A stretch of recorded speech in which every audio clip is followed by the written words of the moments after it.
So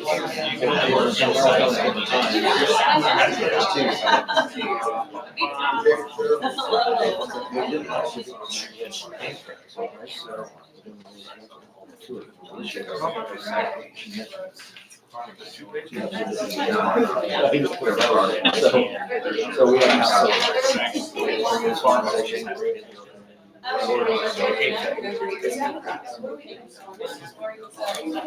well, it sounds like he knows that. So you hate to go back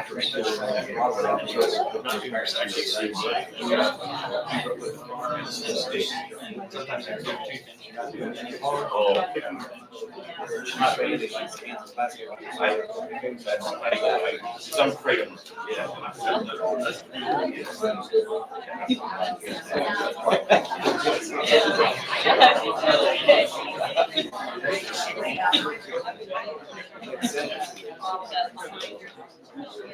Okay, we ready to get started?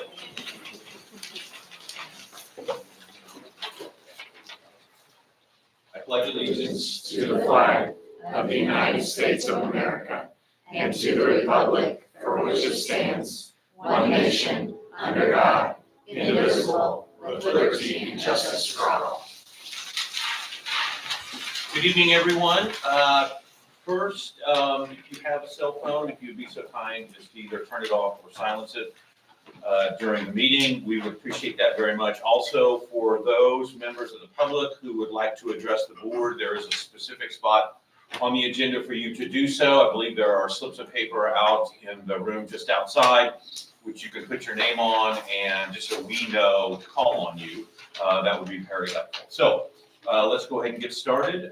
First item is roll call. Cheryl Armstrong. Here. Jeff Branson. Dave Erb. Here. John Hedges. Here. Ashley Overton. Here. Jake Uphoff. Here. And Dale Ryder. Here.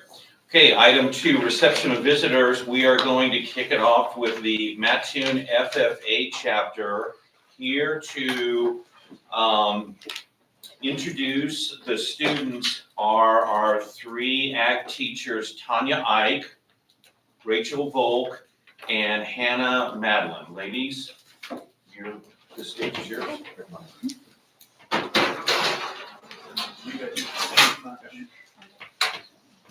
Fresh out of words, fresh out of words. You guys actually. I don't believe it. Me.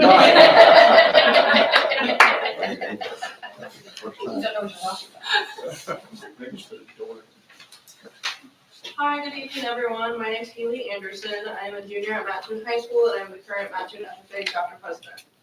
Good evening. My name is Braylon Herring. I'm currently a freshman at the Mattoon High School, and I am serving as your second. Hi, my name is Ella Gergely. I'm currently a senior at Mattoon High School, and I serve as one of 2 historians. We are here tonight to give some updates from our Mattoon FFA chapter and ag department. To start off our year, we had our club engagement and our first chapter meeting to increase our membership. We participated at the Coles County Airport in Touch a Truck, where we had a booth and talked about how agriculture relates to basketball. We also hosted Fall Festival, where Franklin and grades kindergarten, first and second grades from Riddle and Williams came to our school, and they learned about pumpkins, played pumpkin-themed games, and also had a petting zoo. We participated in the homecoming parade with our Casino Farm Vegas themed float.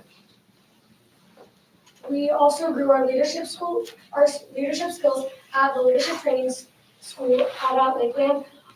We learned about leadership involved with agriculture, and were able to bring new leadership skills back to our chapter. We also participated in a Green Hand conference up in Champaign, where we learned more about leadership involvement in the ag field. We hosted Field Farmers, where we, local farmers, over 70 farmers, put in orders. We fulfilled their orders. We used our outdoor kitchen and grilled burgers and chicken, as well as pulled pork, and then delivered to them. We also hosted a community service event where we sold t-shirts to raise money for Mr. Raby's Charity of Choice, which was the American Cancer Association. At the end of October, we had our CTE night and freshman orientation. During this, students showcased their in-school SIU projects, as well as provided demonstrations of the various activities that they do within their ag classes. The next day, we drove out to Indiana for the National FFA Convention. On the first day, we attended a tour at the Exotic Feline Center and Beasley's Apple Orchard. On days 2 and 3, we attended general sessions and workshops, and then listened to a keynote speaker and explored the Career and Business Expo. During this, members were able to increase their skill sets and bring back connections for our chapter. To round it all out, we attended a rodeo at the Indiana State Fairgrounds. At the end of, or right before Thanksgiving, we had the Build Conference at Illinois State University. Juniors and seniors who went to this conference grew their leadership skills by working in team building activities. Within our section, we're able to attend many different career development events and leadership development events, one of which being horse judging, where a group of us went and we judged horses based off of their physical appearance.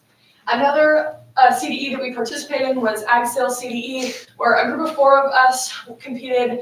We went into a room and we did a mock sale at a greenhouse. We also all did individual, where we did the same thing by ourselves. The same night, I also participated in our job interview, LTE, where I took 3rd overall. The food science CDE was held at the high school, and our food science team placed first in the section. The team created and marketed a given food product together and then individually competed with their overall knowledge of food science. After that, they went to the state competition, which was held at Joliet Junior College.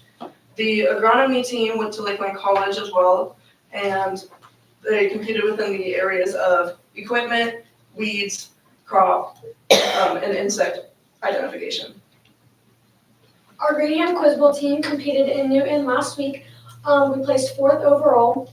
We were judged, we answered basic FFA knowledge and competed against other teams in our section. And then we had 2 students compete in the dairy foods contest. They were judged based on evaluating different dairy products.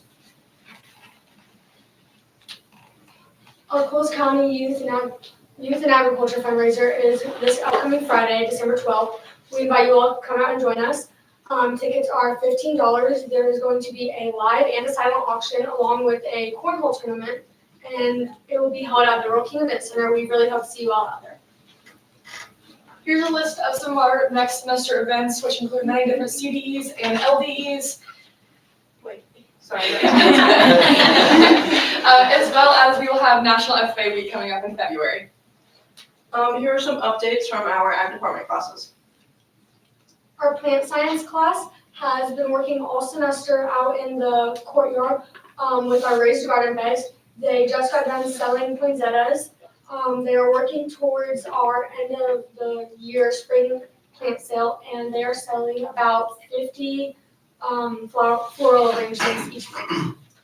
This semester, our animal science students have been studying animal nutrition and systems, as well as working hands-on with our in-school chickens and collecting their eggs to sell to our staff. In our foods class, we just got done making over 200 pies to sell to those who bought them, and we are getting ready to start preparing for the teacher's Christmas dinner. We also have some updates from our student projects. So firstly, we have the aquaponics, in which the fish will be ready to sell in April. Then we have our candy shop, where freeze-dried candy is available to purchase. And then we have our ag cafe, which Tuesdays and Thursday in the morning, students and staff can come and purchase drinks. This week, they've also been asked to create drinks for the Positive Growth MAP incentive. Lastly, we have our lettuce and salad shop. So fresh lettuce is provided to our cafeteria, and salads are sold to staff and teachers. That lettuce is grown in our hydroponics system, which we were given a $5,000 community betterment grant from Corteva Agriscience. We used that to add on to our hydroponics system. Another grant that we received was a $250 Illinois Pork Producers Association grant, where we use that money to purchase pork and prepare for concessions. Thank you all for listening, and we really appreciate all of your support. If you want to keep up with our upcoming events, you can follow our Facebook or join our newsletter. Do you have any questions? Maybe turn it over first to the farmers on the board. Mrs. Overton. I was a farmer, couldn't I?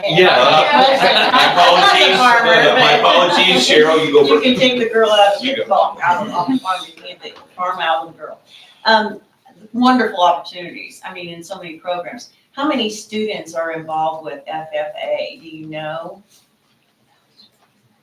Yeah, every student that takes an ag class is an FFA, Okay, and then we just have more active members as well. right, exactly, yeah, that's awesome.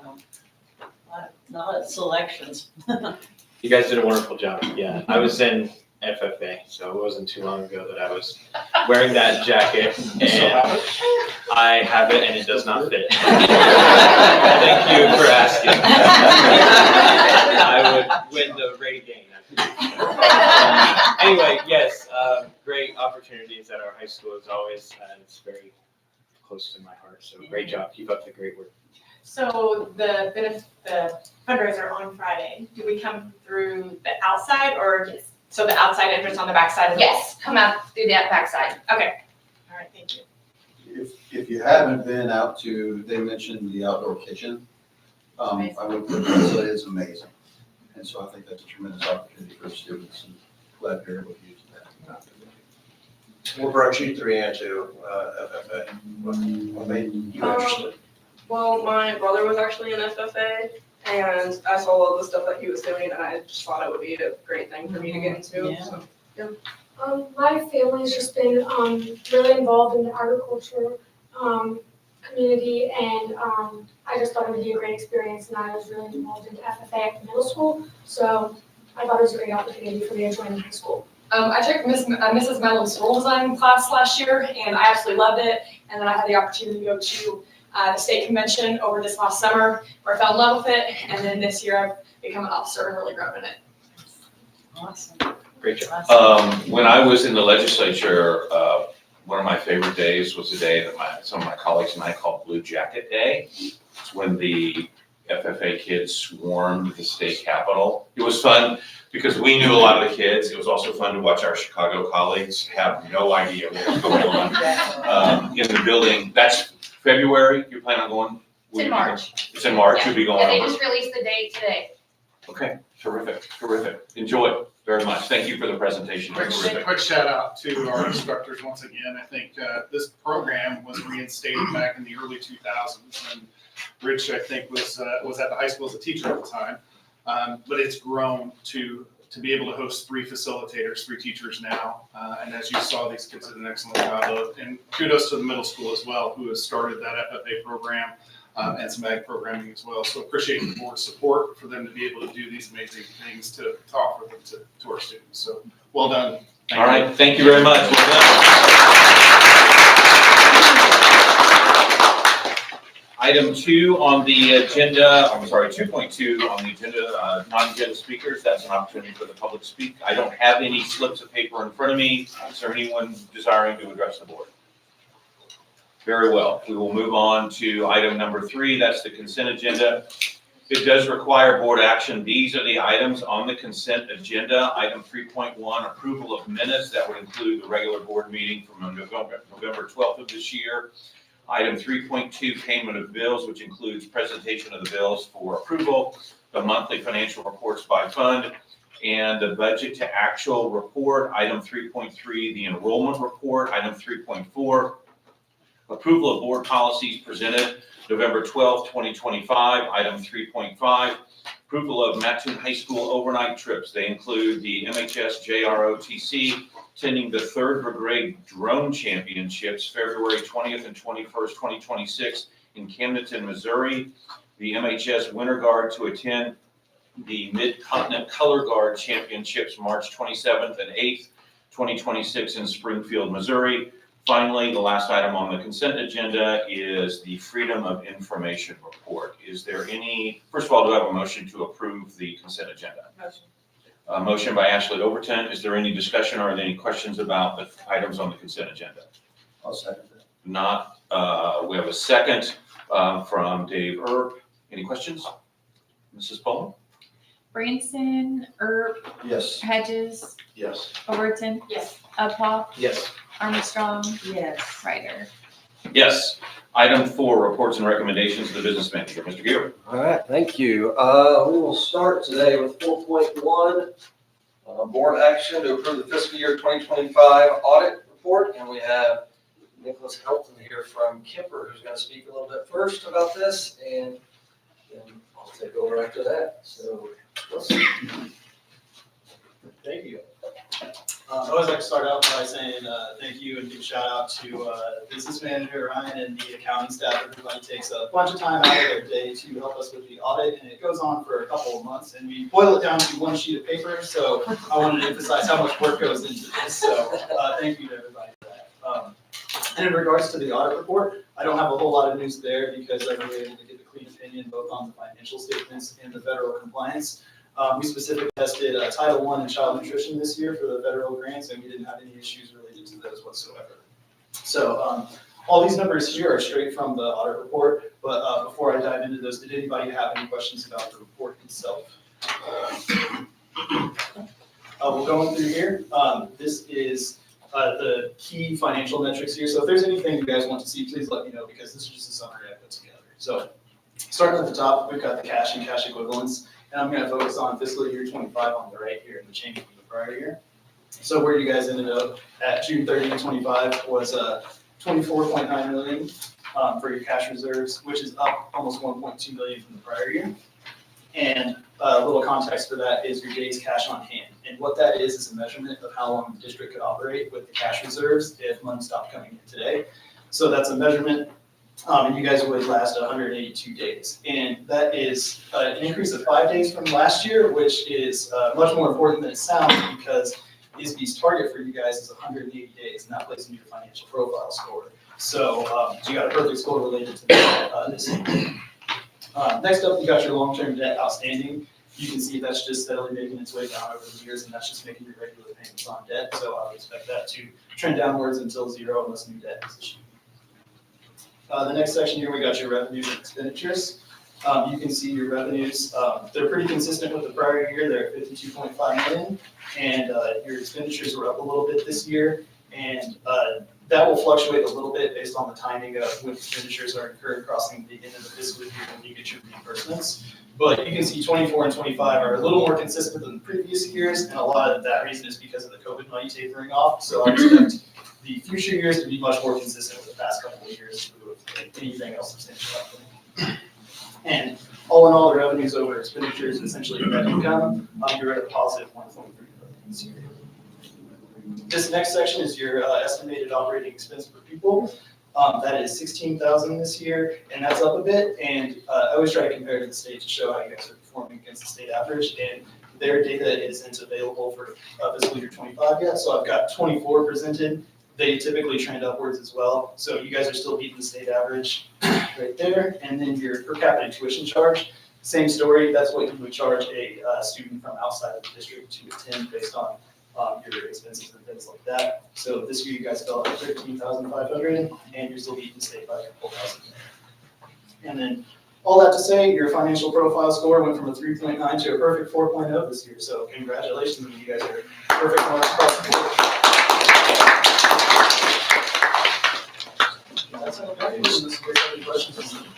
Any questions for the board?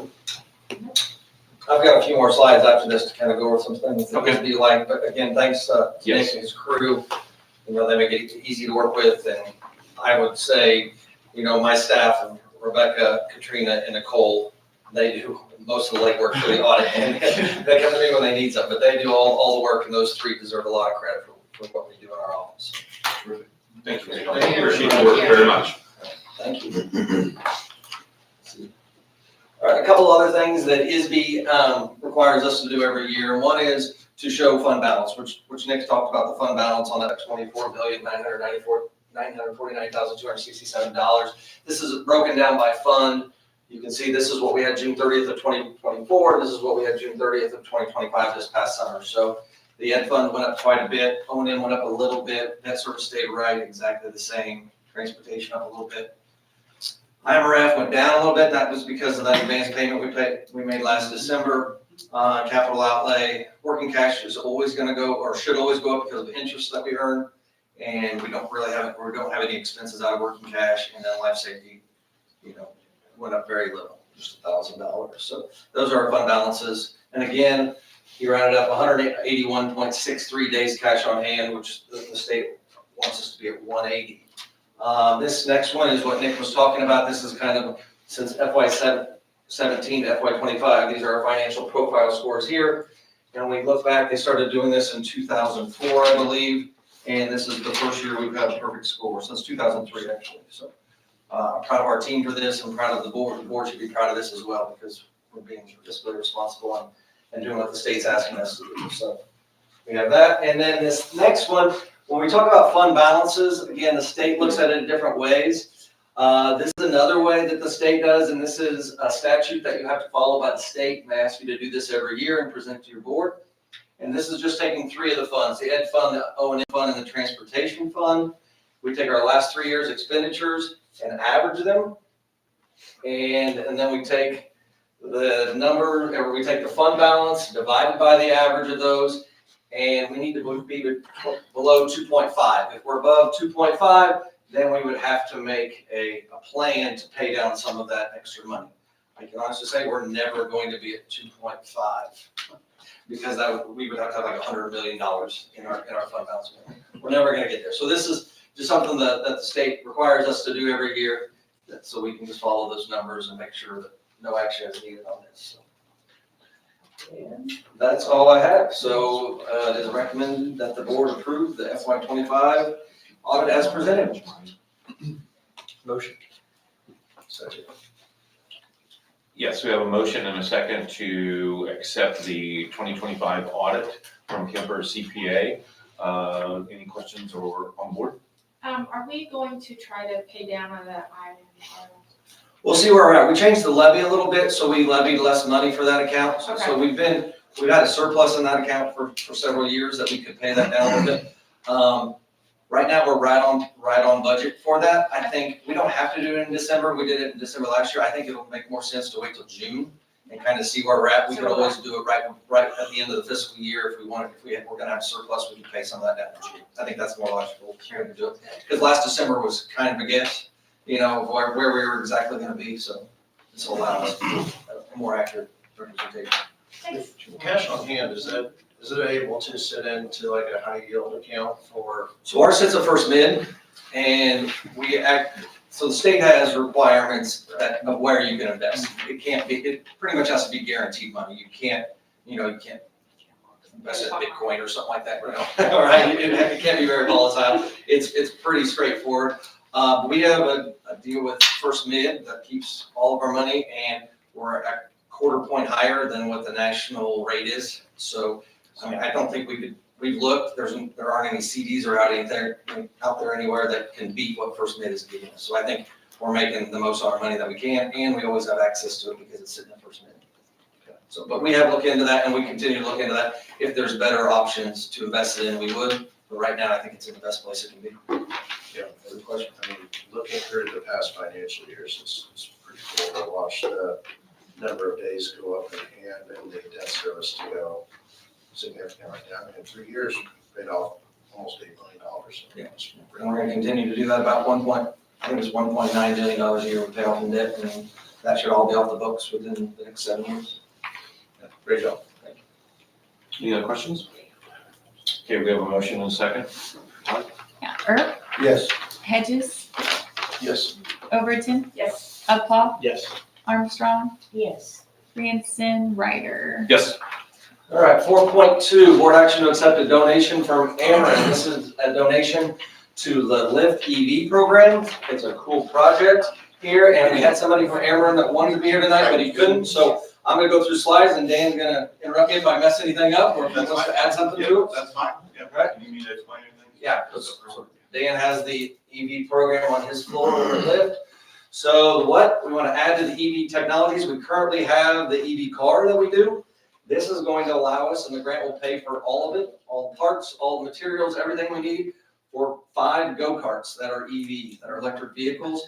And the benefit to this, I may be jumping ahead on the slides here, but the benefit to this is the car we do at the high school because it's too big to get onto upstairs at Lyft. This would allow our kids to work at Lyft, build these go-karts on the floor that they're working on. And then it'd be a transition that they could go from the go-karts to the car. So it's kind of like an intermediate step and hopefully get more kids involved in the EV program. Okay, again, the Y is gonna expand the course, create more hands-on opportunities for our students, capitalize on current space at Lift, and energize the students with interest with that exciting curriculum. How the equipment is gonna be donated from our partner Ameren, and the value of the donation is $49,533.60. So a great benefit to our district and very generous on Ameren's part. So this is, Mark wanted to be here today, so I'm just gonna read what he typed on the slide for me. Ameren, Illinois is excited to be able to donate these EV carts to Lyft as part of our market development initiative. Lyft is doing amazing work in educating our future workers. And AIC, noticing these efforts, is excited to be able to partner on the program. We hope the EV program at Lyft will help to train and inspire the future workers in EVs. So that comes from Mark straight at Ameren. And again, just kind of the idea of the program, develop and implement clean energy is the whole idea behind Ameren's donation here. So, Nate, anything you'd like to add? Yeah, no, so it basically comes from the Ameren's Community Engagement and Market Development Initiative. So they have an entire department that looks to what might be considered like rural or underserved communities that might not get the opportunities. They have recognized Lyft, since we are an area career center, as somewhere that they can put donations into and put some investment into that serves not only Mattoon, but all 28 districts that we serve. And so this stems from about a year and a half of work of putting together, and it was in September that I got connected with Mr. Menden, who's their executive manager of their community engagement, and we started talking about some of the out-of-the-box things that we wanted to do at Lyft, and the more conversations we had, eventually they said, yeah, we're on board, we want to do it. So this will allow us to offer some more seats in that class, and also, like Ryan said, you get 12 kids around one car and we look like a Formula One pit crew, but very nowhere near as organized and not as fast. And so with the carts, we can put 3 to 4 students per cart, and we'll integrate the cart curriculum into the EV, because systemically the carts are just a smaller version of the car. So.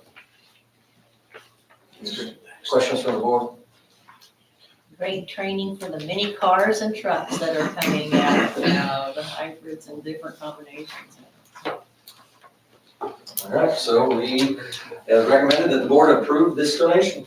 I do have a motion to approve the donation from Ameren as presented. Yes. Motion from Ashley Overton. Is there a second? Second from Cheryl Armstrong. Any questions? Callie? Hedges, Yes. Overton, Yes. Uphoff, Yes. Armstrong, Yes. Greenson, Erp, Yes. Ryder. Yes. Moving on to item 5 on the agenda, reports and recommendations of the Assistant Superintendent for Human Resources, Dr. Scosi. Thank you. The board has before them the December personnel report. In it, we see classified resignations, item 521A, Mariah Jacobus, I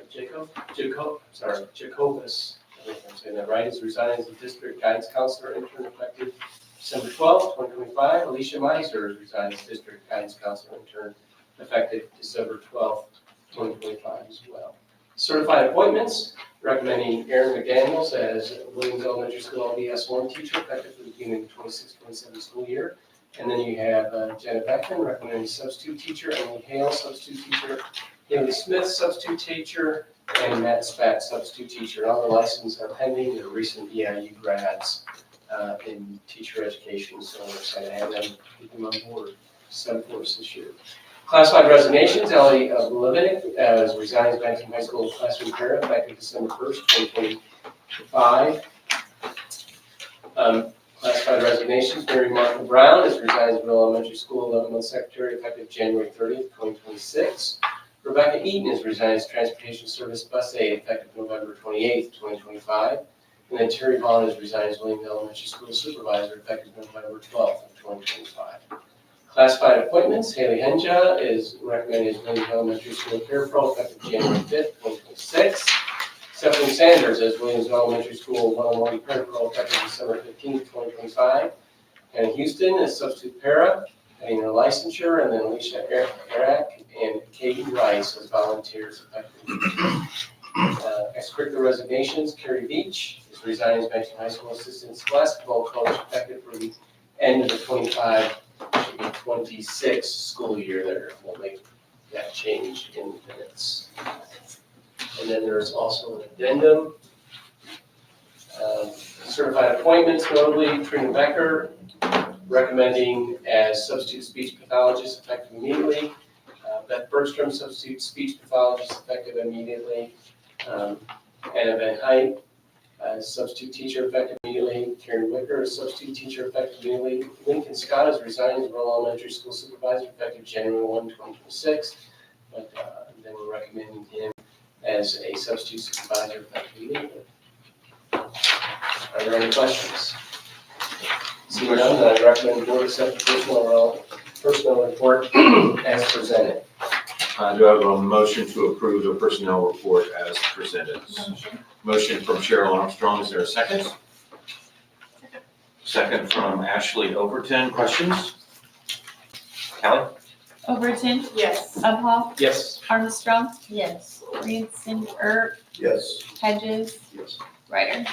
Yes. Okay, the next item on which we have substantive business, item 9, new business, Mr. Conrad. Yeah, there's nothing on the agenda, but as the board has expressed, they enjoy kind of an update of what's going on across the district, and this is a busy time of the year as we enter into the holidays. A lot of concerts going on. Tonight, we have a middle school concert that is occurring. If you haven't heard the middle school band, it's amazing. Likewise, the high school band. High school, I think, has their concert coming up on the 15th. Is that right, high school folks?